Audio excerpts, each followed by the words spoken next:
Sir ನೀವು ಲೋಕಸಭಾ ಚುನಾವಣೆಗೆ ಸಚಿವರಿಗೆ ಶಾಸಕರಿಗೆ ಎಲ್ರಿಗೂ ಟಾರ್ಗೆಟ್ ಅನ್ನು ಕೊಟ್ಟಿದ್ದೀರಾ. ಬಹುಶಃ ಟಾರ್ಗೆಟ್ ರೀಚ್ ಆಗದೇ ಇದ್ದ ಸಂದರ್ಭದಲ್ಲಿ ಲೋಕಸಭಾ ಚುನಾವಣೆ ಬಳಿಕ ಅವರು ಪದಚ್ಯುತಿ ಸ್ಥಾನ ಅವಕಾಶಗಳನ್ನ ಕಳ್ಕೊಳ್ಬೇಕಾಗುತ್ತಾ? ಅದಕ್ಕೂ ಇದಕ್ಕೂ ಸಂಬಂಧ ಇಲ್ಲ. ನಿಂತವರೆಲ್ಲ ಗೆಲ್ಲಕ್ಕಾಗಲ್ಲ. ಅವ್ರ ಜವಾಬ್ದಾರಿ ಇದೆ, ಜವಾಬ್ದಾರಿ ಕೆಲಸ ಅವ್ರು ಮಾಡ್ತಾರೆ. ಸರ್ ಒಂದು ಇಲ್ಲಿ ಲೋಕಸಭಾ ಚುನಾವಣೆ ಬಳಿಕ ನೀವೊಂದು ಮಾತನ್ನು ಹೇಳಿದ್ರಿ ಮೊನ್ನೆ ಕೂಡ, ದೆಹಲಿಯಲ್ಲಿ ಏನು ನಿರ್ಧಾರ ಆಗಬೇಕೋ ಅದಾಗಿದೆ ಅನ್ನುವಂಥ ಸಂದೇಶವನ್ನು ಕೊಟ್ಟರೆ, ಇದು ತಂತ್ರಗಾರಿಕೆ ಭಾಗವಾಗಿ ಹೇಳಿದ್ರು ಅಥವಾ ಏನಾಗಿದೆ ವಸ್ತುಸ್ಥಿತಿ ಅನ್ನುವಂಥದ್ದು ಮನವರಿಕೆ ಮಾಡ್ಕೊಡೋಕ್ಕೆ ಹೇಳಿದ್ರು? ನಾನು ಆ ವಿಚಾರ ಎಲ್ಲ ಈಗ ಚರ್ಚೆ ಮಾಡಲ್ಲ. ಈಗ ಏನಿದ್ರು ಪಾರ್ಲಿಮೆಂಟ್ ಎಲೆಕ್ಷನ್ ಆದ್ಮೇಲೆ ಮಾತಾಡೋಣ. ಸೊ ಓಕೆ, ಟರ್ಮ್ ಮುಗಿದ ನಂತರ ಅದು ಬಹುಶಃ ಅವಧಿ ಅಂತ ಏನು ಚರ್ಚೆ ಆಗ್ತಿದೆ. ನಂತರ ಡಿ.ಕೆ. ಶಿವಕುಮಾರ್ ಅವರು DCM ಇಂದ CMಗೆ ಇಲ್ಲಿ ಬರೀ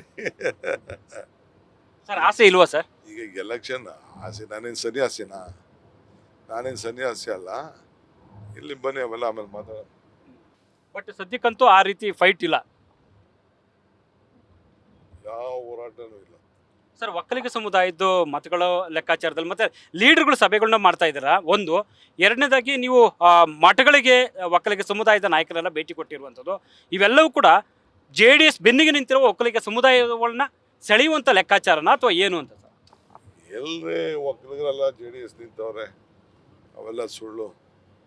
ಅವೆಲ್ಲ ನಾಣ್ಯ ಮುಗಿದೋಯ್ತು. ಅದೆಲ್ಲ ಈಗ ಹೊಸ ನಾಣ್ಯ ಬಂದ್ಬಿಟ್ಟಿದೆ. ಈಗ ಮೋದಿಯವರೆಲ್ಲ ನೋಟ್ ಚೇಂಜ್ ಮಾಡ್ತಾವ್ರಲ್ಲ, ಹಂಗೆ ಜನನೂ ಪಾರ್ಟಿ ಚೇಂಜ್ ಮಾಡ್ತಾವ್ರೆ.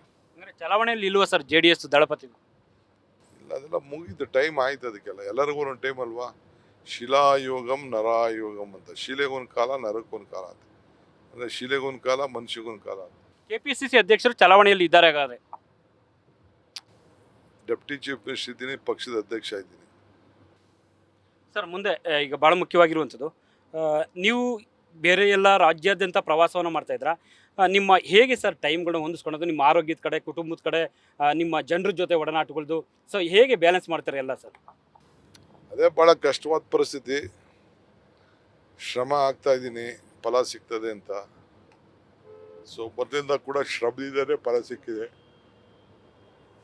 ಈಗ ಜನ ಕೂಡ ನಮಗೆ ಗೌರವಗೆ ನೋಡಿಕೊಂಡು ಪಾಪ ಸಹಾಯ ಮಾಡಿದ್ದಾರೆ. ಅವರು ಋಣ ತೀರಿಸ್ಬೇಕು, ಅವ್ರು ಸಹಾಯ ಮಾಡಬೇಕು, ಅದು ನನ್ನ ಪ್ರಯಾರಿಟಿ.